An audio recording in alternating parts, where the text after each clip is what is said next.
Hola chicos de Airsoft, ¿cómo están? El día de hoy hablaremos sobre las protecciones faciales, cuáles debemos de utilizar y cuáles no. Así que vamos allá. Pues bueno chicos, estos van a ser los lentes que vamos a poner a prueba. Y les iré mencionando sus características. Iniciamos con estos lentes que no están hechos para Airsoft y probablemente sean unos de los más débiles. Seguimos con estos lentes que se pueden utilizar para partidas de Airsoft y cuentan con certificación de impacto.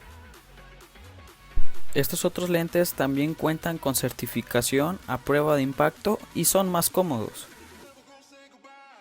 Y hay que tener cuidado con estos lentes que no son hechos para Airsoft y no cuentan con certificación contra impactos. Aquí vemos que estos lentes con certificación aguantan todas las pruebas.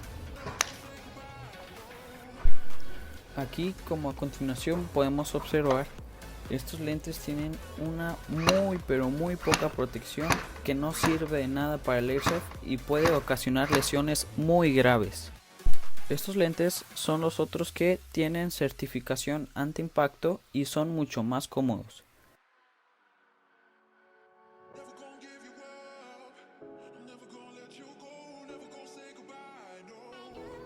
Estos son los lentes que aparentan ser de Airsoft, pero hay que tener mucho cuidado con estos lentes ya que no cuentan con la protección necesaria.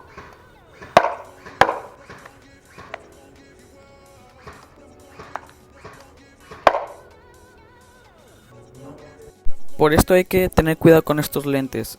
Los balines no alcanzaron a penetrar, pero sí le dejaron unas buenas grietas.